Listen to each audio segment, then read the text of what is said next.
Hey, what's going on, guys? Gulliver here. Uh, there's no newsletter on the event yet, but as what I get to know is that we're going to have a Mayhem mode event for the endurance bot Vector Prime Nova Prime. It's coming this weekend. The theme on the bot is to allow you to like teleport through the map through a like interdimensional portal, gate, whatever. I'm not sure how to call it. It's a portal or gate, but you know what I mean. It's like an interesting tech, an interesting thing, a mechanic that's like just exclusive to that and to the into the point you're talking right now.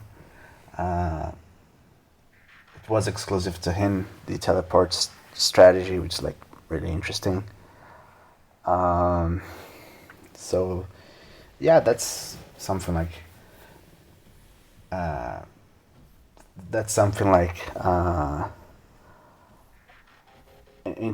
interesting. The depending of how they explore the mechanic, I think that this bot can be absolutely powerful. Um, I'm not sure how exactly it's going to work. I have searched for some info. I have searched for some YouTube videos, but I haven't found much accurate stuff. And the videos that I have found were like from the test servers. They the final the project wasn't in close to the final stages yet. It was like not appearing his like card like uh, let me get like here for example. There was no card of him like anywhere. Like there was no card. There was like just in a shadow of a thing. Um, and when the bot uh,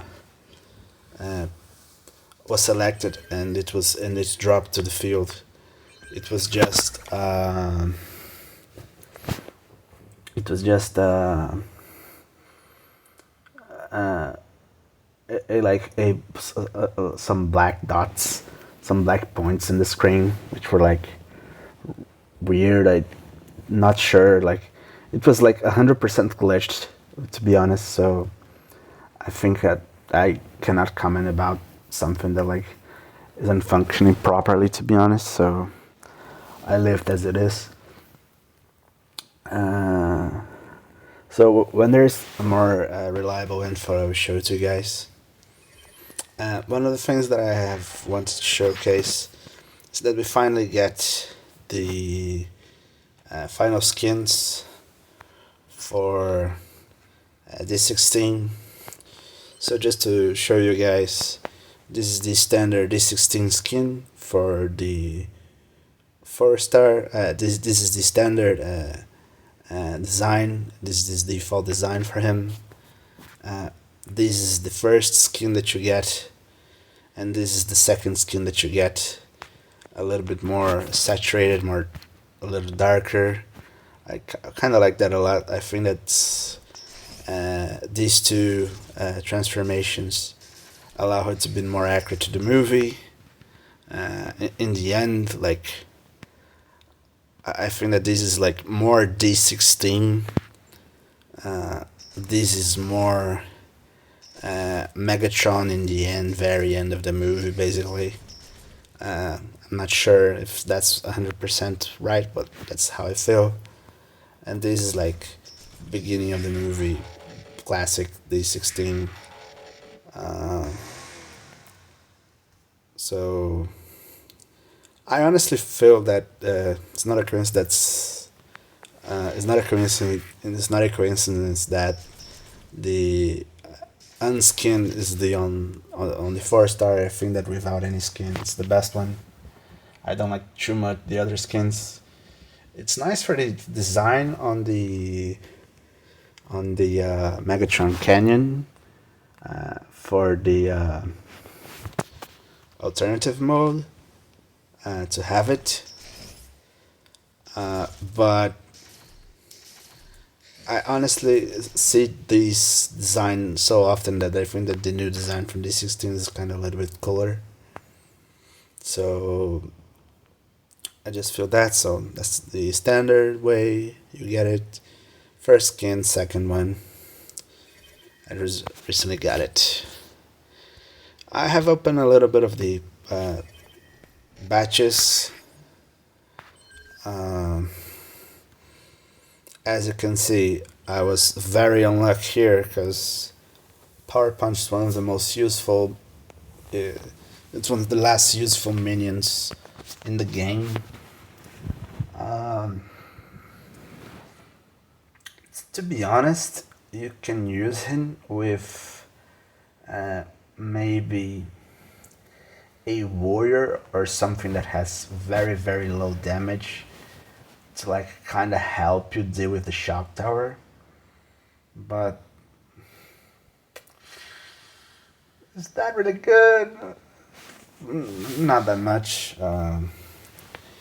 If it had somehow more protection, I think that would be plausible to use, but to be honest, it's not that good. But to compensate, as the second pick, I get Headstrong 5-star. The first one was Run Amok that I get.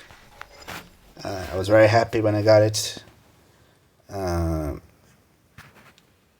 I have two skins for Run Amok, so I can use like the dark skin from Shatterglass on the 4-star, and for the 5-star, and for the 4-star, no, that's the Shatterglass.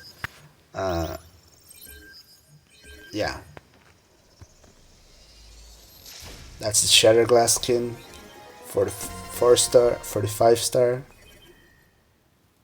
and the War for Cybertron for the 5. Where is him? 44, I guess. Sorry, I'm not sure, but like, I actually like Renamok. He's very useful for wars. He combined with Flatline. I think that I'm talking about more the competitive of the game and more about the strongest parts of the game. Run Amok 5-star combined with Flatline 5-star with a decent SA11 above on both, combined with Shroot as a combat level 9 here for the 5-star. They give you a very strong resilience in the beginning of the match, like when all the bots are like joined together. So it's very very hard for you to die there in the middle. So I think that's really good. Is a tactic that I'm using like recently. It helps the gunners a lot. Normally this setup is like something to for the main teams, like T2 Max, then 2 of the 3 Headstrong Blot, and Headstrong Full Tilt Blot, something like that.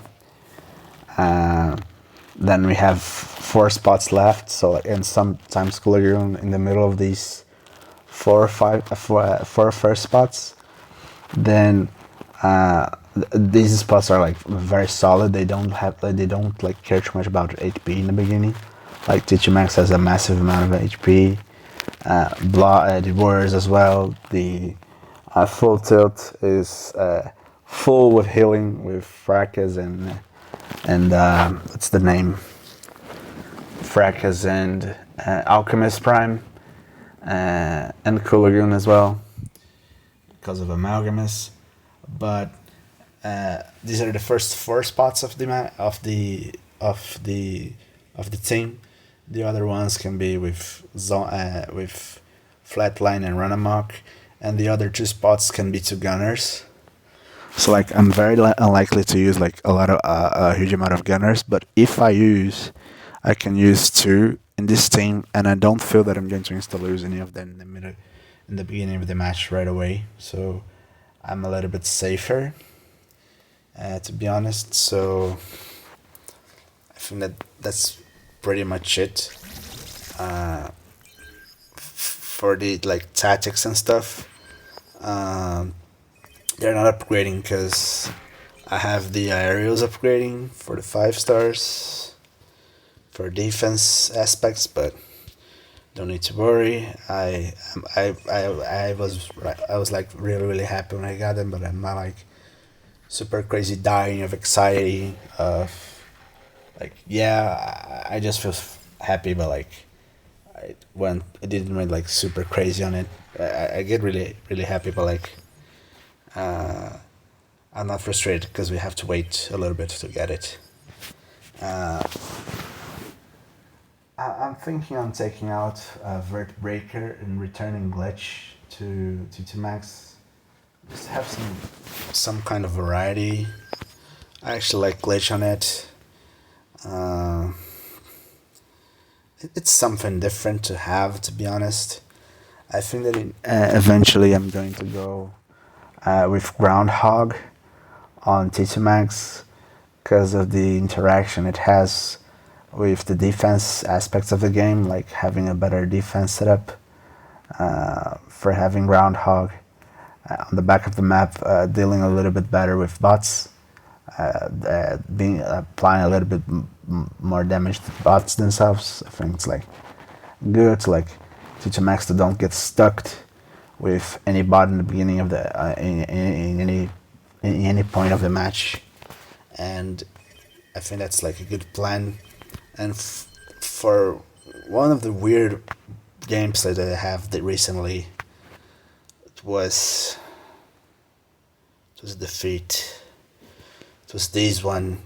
I was using to have some challenges, and one of the challenges was to go for destroying 5 MDSs on very hard mode on PvP.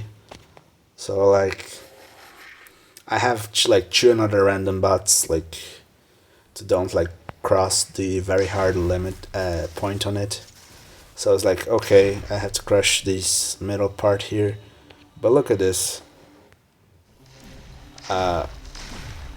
I'm not sure how it dropped, but like this Quintus, I think that they're from Quintus. It dropped a lot of minions, like a lot of minions, and I was stuck here for like more than half of the match, and it was like very frustrating. I have to use Junk Heap to return him. I have I have this skill available at a certain point, but I wasn't able to target them to like free myself, and I was like very much stuck on it because I couldn't have the range enough to get Quintus, and it was like if I had any other bot, if I had like a 2-star breakneck, I could snipe that out and like have more freedom. So like if it is like because you pop Blaster, GNU, Dinobot, stuff like that, if I have the Groundhog back on the map shooting it then with more damage, it's more likely that Chichimax is going to leave this like weird lock that I'm in like a little bit sooner. Look how annoying it was. Like I have to waste like I tried to actually aim at these Quintus, but the sometimes it glitches out and it attracted to this first section of the map. So not sure how. And then I was like, I'm so frustrated, and I just eventually scooped. Like it's like very frustrating gameplay there, but like it happens. I was playing Wars a little long ago. We just lost. I'm not sure if it's because of the event, but my alliance is very uninterested in Wars recently. I'm really Wars fan, but like we have been absolutely crashed in the last two wars. We were like on Cybertron with like 1.2 with like 2 points. I don't know. I don't remember if this 3 points available or 2 points available, but we were with 2 points, like entering Prime League, and like we lost like 3, 4 wars in a row, and the two last ones were like 300 with like 200 points that I scored against like 2,000. I'm not sure why the guys are like so uninterested in wars recently. Maybe it's because the hype of the event. Everyone's like saving resources and uh, saving stuff for the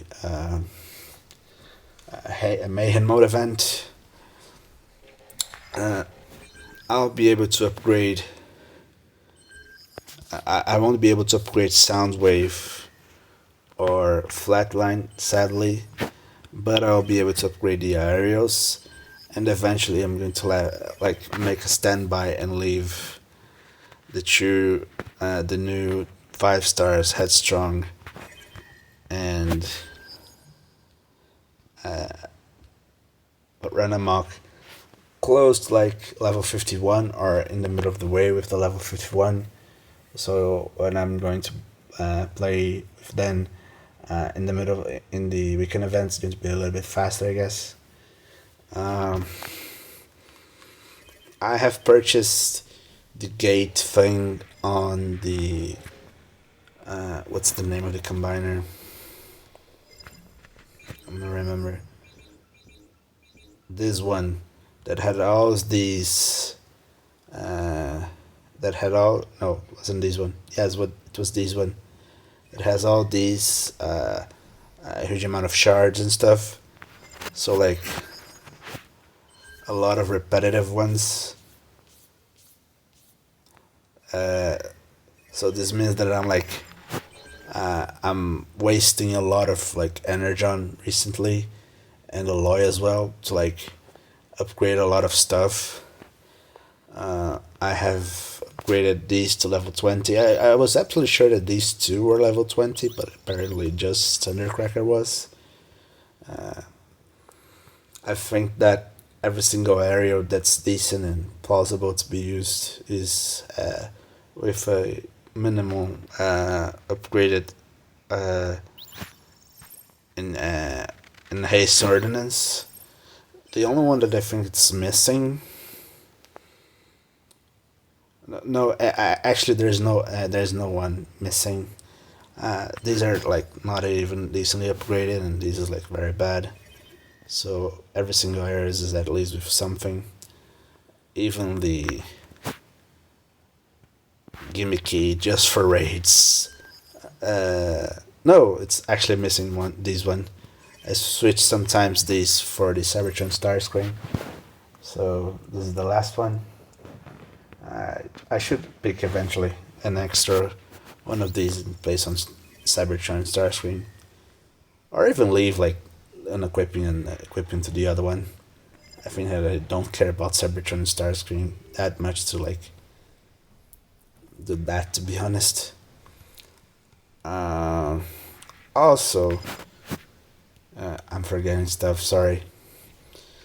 I have at least one extra minion to place somewhere with Power Punch.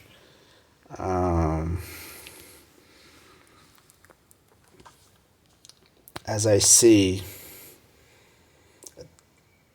looks like that at least it has a decent amount of health, like 6k, 307, 8k. Nah, not that good, to be honest. Like, look at the difference between him and Groundhog. He and Grow, like, it's not worth. It's like very, very bad. Very. I'm not sure if it eventually, if at some point it was like decent in the game. I think that for the first wave it could be actually decent at some point, but like today is completely outdated. Doesn't make absolutely any difference in the game. Oh yeah, 5 star! Oh boy, I'm happy. So uh, I'm not sure if I'm going to eventually upgrade Run Amok further, like going for an SA-11. As you can see, I'm likely going to go for an SA-11 here. I think that I have exactly the amount of resources. Have if I waste 3 on this here, it's 500 and 750. So if I get 4 of these spark here, it's on Headstrong for the level 9, for the level 8 to 9, and 9 to 10, and the squip is going to be for the level for the SA-11, so perfectly there. I'm not sure if I'm going. That's something that I think that's plausible to do. Is that I'm going to have one Headstrong for my Chronos, the other one for the H. Eventually, I thought about it a little bit, and if I had Headstrong for the 5-star, I think that I would rather have the 4-star Headstrong decently upgraded to have any other 5-star. It's weird enough, but this is like how Headstrong is OP in the game. And I think that I have received a decent amount of messages like saying like, no, they don't nerf stuff anymore. If they would have nerfed Headstrong, they would have nerfed him so long ago. The max they're going to do eventually is going to make it 3+2, which is going to be like still the best Russian warrior in the game because still has the acid, still has the slowdown, still decent amount of HP. So don't need to worry too much. I believe that the first one of the first T2 Max setups done on the game that I have done like in the beginning of the channel has become basically entire 5-star because it was with T2 full tilt, I guess. I think it was Soundwave. Flatline, remember, was there. No, I think that I remember that I had at least one gunner. Yeah, I had at least one gunner, so I don't have any of the good gunners 5-star yet. Wild Rider is going to be the next 5-star I'm going to hunt. So, yeah, I think that it is a really good thing to like think about, like how I'm developing stuff. And it's like good to have the decent upgraded 4-stars because when the 5-stars on our own research lab, we can use the 4-stars, and they are like doing a decent part of the job yet. So at least this is a good thing. As you can see for the base design, I have like sand everything down a little bit, just to vary a little bit. I started to upgrade every single laser turret as well, and there is the last laser here to upgrade. Look at the lasers, man! It's so beautiful. It's green and purple and black, everything. Design zones, everything's like very, very nice. I think that they were stuck on this color. They don't become that pinky when I upgrade them even further. So, yeah, I like it a lot. So, yeah, I'm thinking about some stuff, and one of the ideas that I had that some guys have messaged me is like update some old videos, like T2 Max setup. Um, Duos and trios, like they were like very very nice. Um, Still, I think that there was like one of the moments that I was having the most fun of it. Um, I think that I can make a ranking prime core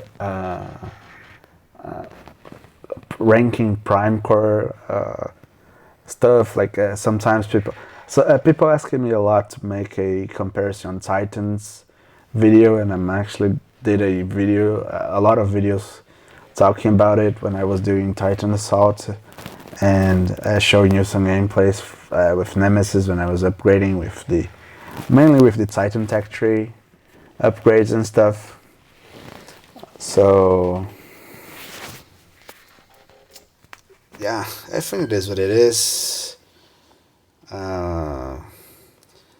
Need to do eventually this last challenge here to just grab the extra spark, to pray for the extra spark on these things. So the account's becoming very very complete. I'm very very happy about it. 1, 2, 3. In the future, 4 SA11s basically. These don't have one, and also obviously these don't have one, but I think that eventually they're going to receive one, and eventually I'm going to do that as well. I'm going to upgrade them even further if necessary. Sometimes I even think about this one because the damage splitting is like very very nice, but I'm not sure how effective it is. It's like a lackluster damage, but like it's 1/3 of the damage. At least like close to 3k if I upgrade like the damage to the SA11. It's like 5k 700 plus 20% divided by 4. So I don't have capacity of making the calculation right now. I'm like very bugged in the head. I'm having a little bit of headache, but yeah, I'm a little bit better, guys. Sometimes people message me asking me if, like what's going on, because sometimes I'm not like that good in the video, not that good in the mood, but like I think I'm a little bit better. Like the time and the days passing by sometimes are the best medicine that you need to have to like keep it up and keep moving, you know what I mean? So I think that I'm going to stop the video right now, and I'm going to, after a little bit of while, record and upgrade some of the uh, some of the some of the old videos that I have done, and like update in a little bit. So yeah, thanks so much for watching, guys. Gulliver out.